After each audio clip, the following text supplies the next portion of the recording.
attitude is it can't be done because they haven't seen it. They're judging according to appearances. The people that are going to make it in the future, the people that are making it today, let me share something with you. History is being read, but it's also being written by people with imagination. It's necessary you take responsibility for it, that you make it happen, that you don't give up, that you don't take any objection or disappointment or defeats personally, that you keep on keeping on, that you don't decide that I can't make it because you can't see the light at the end of the tunnel, that you realize that's a part of the program.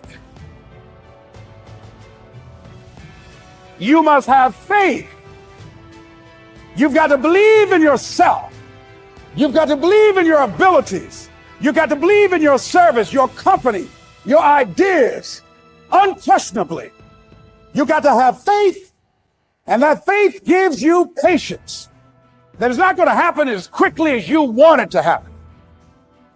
When you got an idea, you want to move on. You might not have the money. You might not have the education. You might not have the support or the resources you need. What is that something that can keep us going, that will enable us to act on our dream? What's one of those keys that will begin to help us to discover the secrets to our dream? Here's what I want you to repeat after me, please, with power and conviction. Say, it's possible. Most of us go through life without brakes on, holding back, not giving all that we have, not sharing all of ourselves. Most of us go to our grave still holding on, rather than releasing it because of past experiences, past defeats, and past pain. We look back, well, it didn't work out then. It probably won't work out now.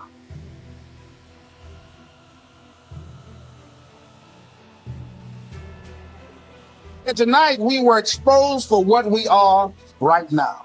It means that what I did didn't work tonight. And I've got to separate what I do from who I am.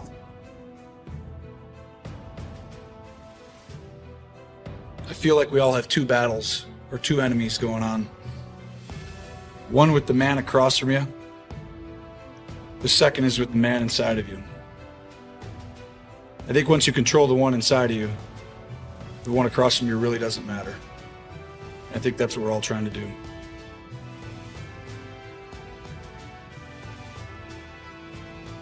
You aren't handed anything. You earn everything, every single day, over and over again. You have to prove it.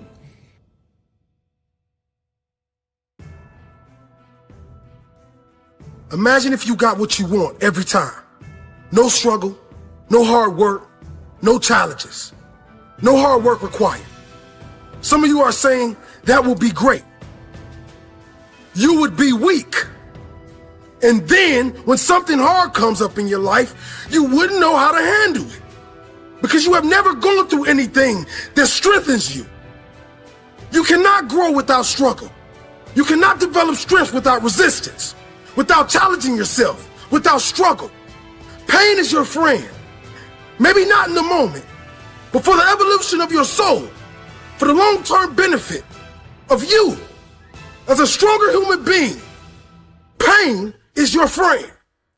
If you didn't have failures, if you didn't have struggles, if you didn't have disappointment, you could have no strength, no courage, no compassion. How could you? Those qualities are made from your pain and struggle. You are given pain because you are strong enough to handle it. You are given this life because you are strong enough to live it. Because you are strong enough to drive through it, to thrive through it, to inspire others through it. They will look to you and say, he did it. She did it. I have the strength to do it too. You are stronger than you think. You survived all your challenges to this point, and you will survive whatever is coming. But next time a struggle comes, I don't want you to curse the skies. Know that it was sent for a reason and a lesson. It might be to make you stronger. It might be to teach you patience. It might be for you to show others your spirit. There is a reason. So don't you give up. You have a purpose in this world, and you will only find it if you keep going and keep growing. Your struggle is a part of your story. Your struggle made you the person you are today.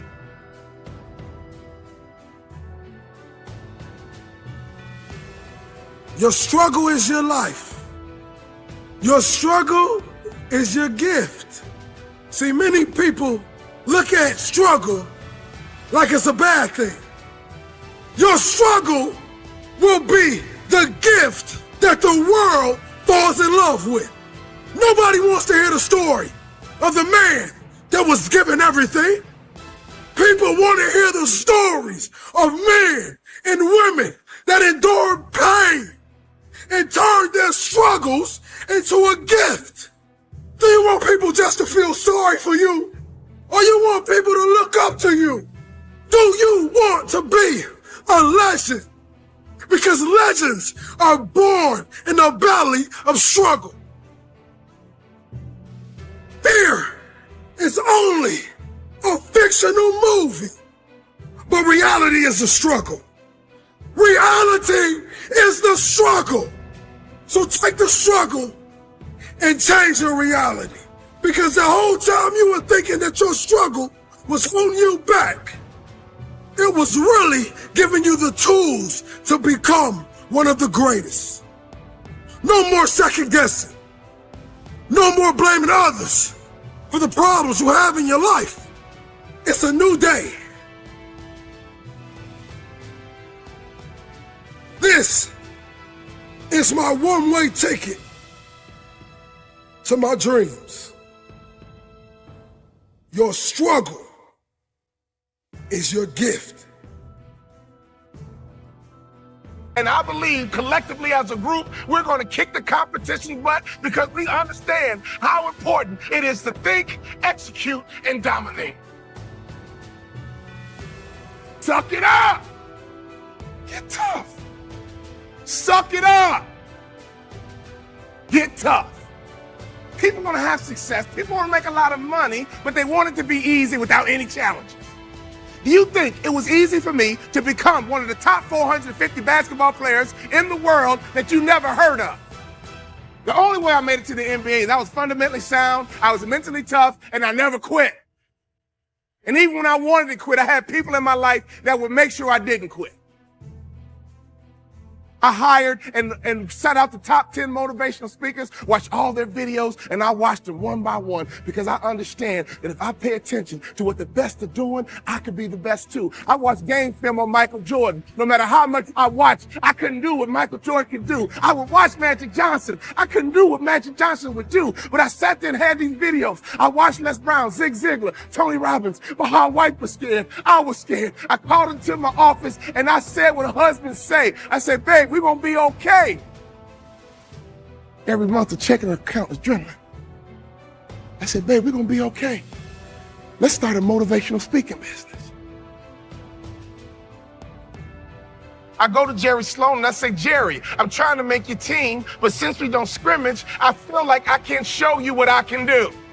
Go to Corral, hear me clearly. Listen to his answer, and it will unlock some mysteries as to how you become the best in the world at what you do over a long period of time. Jerry, I'm trying to make your team, but I feel like I can't show you what I can do. He says, Walter, I already know what you can do. But if you want to make my team, I suggest you listen, follow directions, and execute. Listen, follow directions, and execute. What I didn't realize, even though we didn't scrimmage and practice, throughout practice, we did drills, and he created what I call habits and rituals. Every single day, practice was the same. Every single day, we drilled on fundamentals. Every single day, we worked on the habits and rituals. So even though my mind was floating, even though I was selfish and self-centered, he was conditioning me into the culture through practice of habits and rituals. The reason why I tripled my NBA income in 3 years is because of habits and rituals. Next year, if your name didn't get called to come across the stage, I'm here to tell you they will call your name next year if you go back home and execute habits and rituals. I wanted to scrimmage for me, But Jerry Sloan was getting me ready to play for the Utah Jazz. So every day it was about habits and rituals. Having hot food is about habits and rituals. Great customer service is about habits and rituals. Being the best in the world at what you do, being a pro, is all about habits and rituals.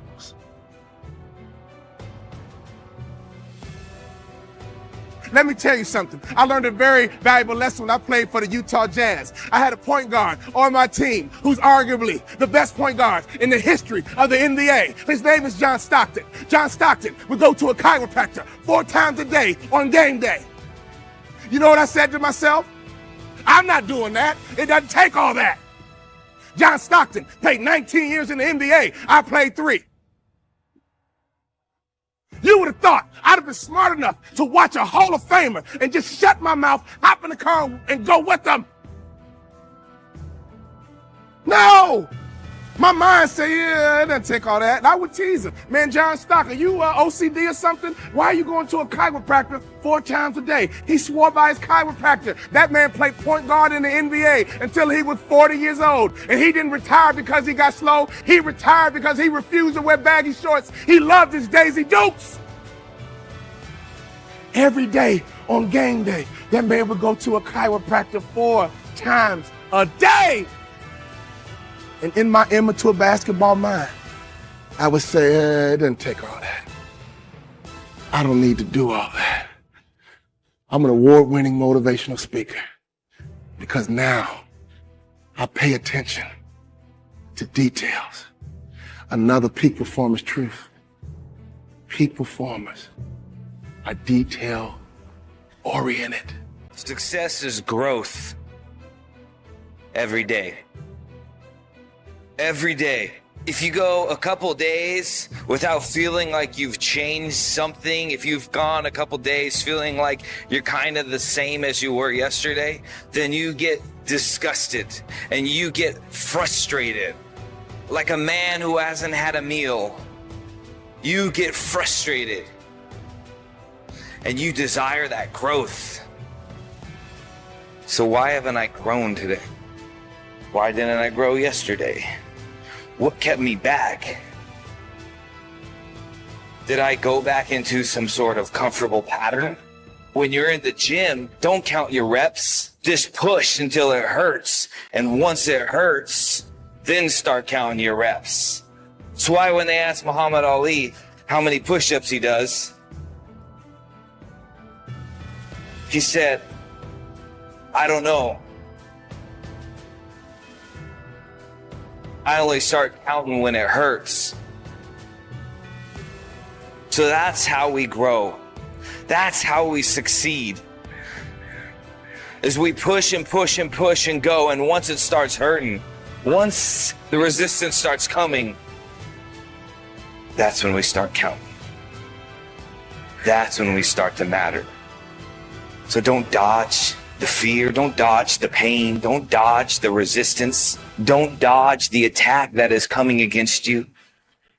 Look at it with opportunity. Look at it as an opportunity and find victory. Victory is found in the struggle. The struggle is not to be avoided. The struggle is to be confronted.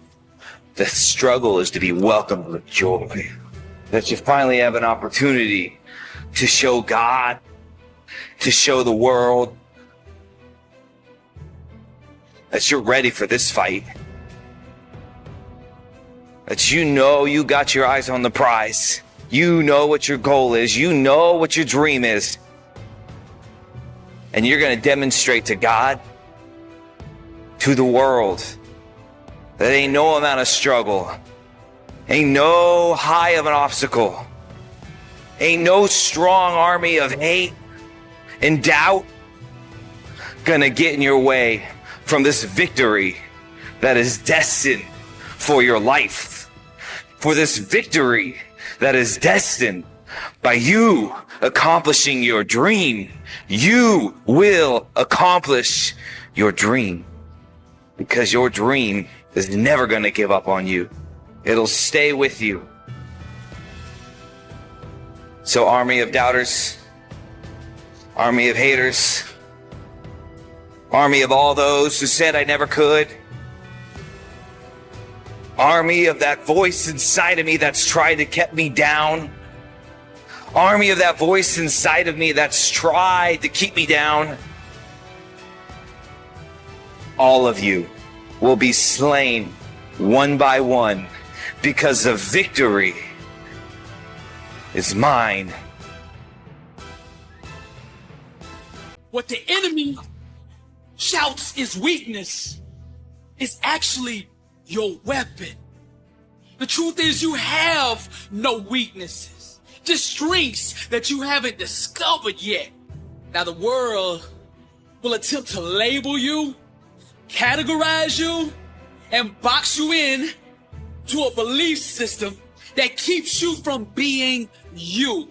The enemy wants you to fall in line with the rest of the sheep he's already mastered and send you off to the slaughter where beautiful dreams are castrated and beheaded on the chopping block of imitation. The only way to survive and thrive is to be yourself at the highest level. You must create, perform, and build your success on a foundational belief that what God put in you is enough. Truth is the new black, the couture for greatness, and you are enough. Staying true to yourself, keeping it real, being authentic has more power to change the world than all the leaders and politicians combined. See, that's the secret. They hope that you don't find that out. Lies. The market already has enough of those poor little sheep. What the world seeks is exactly what you have to offer.